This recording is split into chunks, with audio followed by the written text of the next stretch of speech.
देखो बच्चों, आज का हमारा बिंदु है लोकसभा की रचना अथवा संगठन। जैसा आपको बताया था मैंने कि हमारे संविधान के अनुच्छेद 81 में लोकसभा की व्यवस्था की गई है।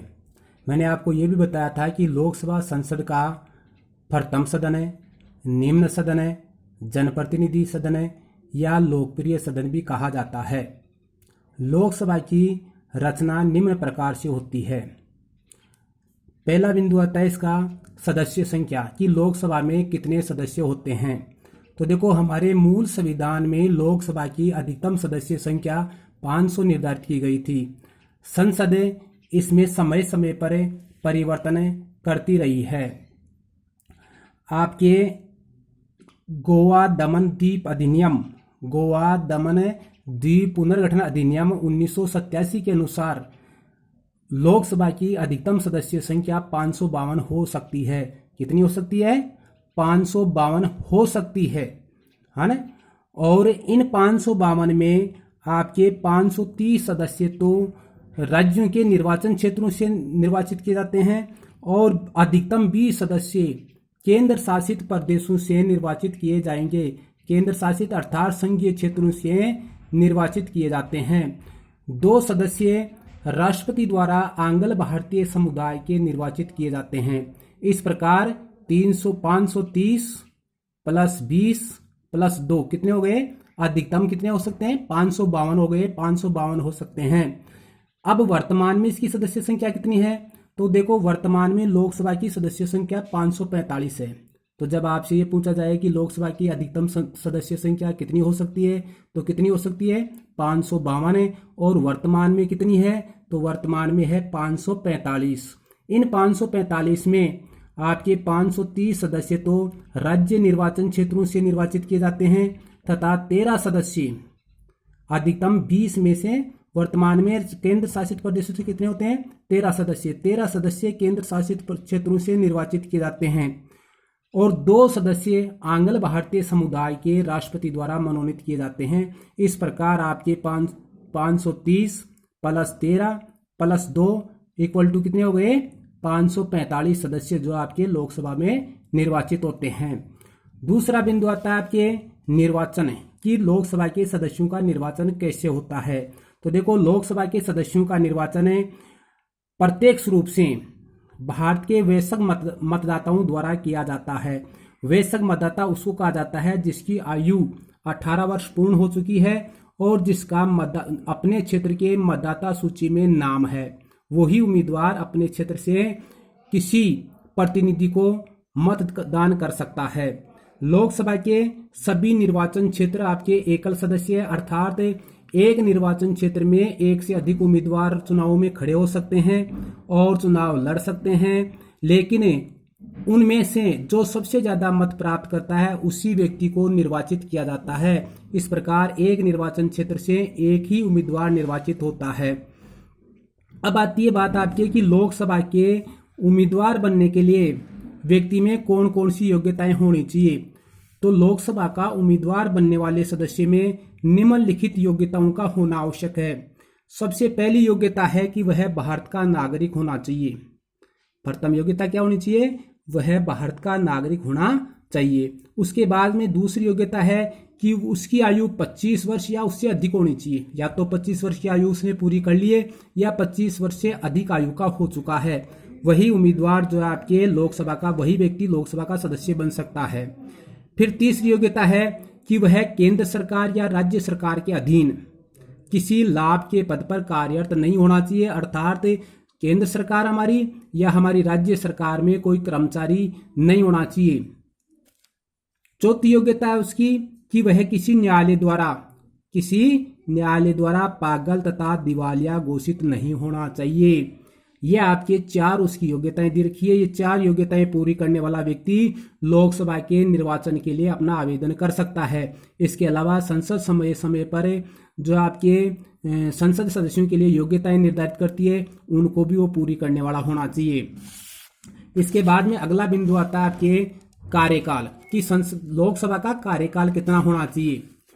तो हमारा संविधान है, संविधान के अनुच्छेद आपके 83 संविधान के अनुच्छेद 83 में कहा गया है कि लोकसभा का कार्यकाल 5 वर्ष का होगा। लोकसभा का कार्यकाल कितना होगा? 5 वर्ष का होगा। लेकिन संविधान के अनुच्छेद 85 में कहा गया है कि प्रधानमंत्री की सलाह पर राष्ट्रपति से कार्यकाल से पहले भी भंग कर सकता है। और ऐसा अब तक जो है आपके 9 बार हो चुका है, अर्थात हमारी लोकसभा 5 वर्ष का कार्यकाल पूरा होने से पहले ही अब तक 9 बार भंग की जा चुकी है। फिर इसके बाद में आता है आपकी अधिवेशन, कि लोकसभा के अधिवेशन कौन बुलाता है और एक वर्ष में कितने अधिवेशन लोकसभा के होने अनिवार्य है। तो देखो, लोकसभा आपकी संसद का सदन है, इसलिए संसद के अधिवेशन बुलाने का अधिकार राष्ट्रपति को है। हमारे संविधान के अनुच्छेद 85 के अनुसार संसद के अधिवेशन राष्ट्रपति ही बुलाता है, अर्थात अधिवेशन को आहूत करने का अधिकार राष्ट्रपति को है और वही जो आपके इसका सत्रावसान करता है, अर्थात अधिवेशन समाप्त करने की घोषणा करता है। संविधान के अनुसार लोकसभा की 2 बैठकों के अंदर 6 माह का अंतर नहीं होना चाहिए। लोकसभा की प्रथम बैठक और उसके बाद में दूसरी बैठक के बीच में 6 माह का अंतर नहीं होना चाहिए। अब बात यहाँ आती है कि वर्तमान में लोकसभा की कितनी बैठकें होती है। तो देखो, अपने यहाँ पर वर्तमान में लोकसभा की 3 बैठक होती है, जिन्हें लोकसभा के सत्र कहते हैं। तो 3 सत्र होते हैं। पहला सत्र आपका बजट सत्र है, जो फरवरी और मई के महीनों में चलता है आपकी। फिर दूसरा आपके मानसून सत्र कहलाता है, जो जुलाई से सितंबर तक चलता है। तीसरा आपके शीतकालीन सत्र कहलाता है, जो आपके नवंबर दिसंबर में होता है। तो इस प्रकार लोकसभा की वर्तमान में 3 बैठकें होती है। फिर आती है गणपूर्ति, अर्थात लोकसभा के संचालन के लिए कितने सदस्य न्यूनतम होने चाहिए, कितने न्यूनतम सदस्यों की बैठक में भाग लेने पर ही जो आपकी लोकसभा की कार्यवाही संचालित होगी या कार्यवाही को वैध माना जाएगा। तो देखो, आपके लोकसभा की गणपूर्ति, जिसको कोरम भी कहते हैं, कोरम के लिए न्यूनतम सदस्य संख्या उपस्थित होना आवश्यक है। अगर न्यूनतम सदस्य संख्या में सदस्य उपस्थित नहीं होते हैं तो इसकी कार्यवाही को वैध नहीं माना जाता है। और इसके लिए हमारे संविधान में सदस्य संख्या निर्धारित की गई है सदन की 1/10 भाग।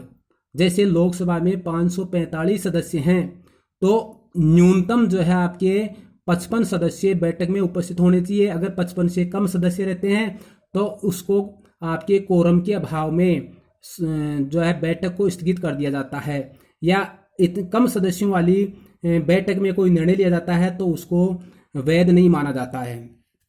फिर आते हैं इसके आपके लोकसभा के पदाधिकारी। तो लोकसभा के 2 पदाधिकारी होते हैं, एक तो अध्यक्ष और उपाध्यक्ष। प्रथम सदस्य अध्यक्ष होता है, जो लोकसभा की कार्यवाही का संचालन करता है, और दूसरा उपाध्यक्ष होता है, जो अध्यक्ष की अनुपस्थिति में अध्यक्ष का कार्य करता है। तो हमारे संविधान के अनुच्छेद 93 में, आपके संविधान के अनुच्छेद 93 में पदाधिकारियों की व्यवस्था की गई है कि लोकसभा के सदस्य अपने सदस्यों में से, अर्थात लोकसभा के जो सदस्य होते हैं वो अपने ही सदस्यों में से एक को अध्यक्ष और एक को उपाध्यक्ष निर्वाचित करते हैं। इस अध्यक्ष और उपाध्यक्ष को हटाने का अधिकार भी लोकसभा को ही है, और इनको हटाने संबंधी आशय का प्रस्ताव लोकसभा में अगर बहुमत से पारित हो जाता है तो संबंधित व्यक्ति अपने पद से पदच्युत माना जाता है, हटा हुआ माना जाता है। लेकिन ऐसा प्रस्ताव लोकसभा में रखे जाने से 14 दिन पहले संबंधित व्यक्ति को इसकी सूचना देनी आवश्यक होती है।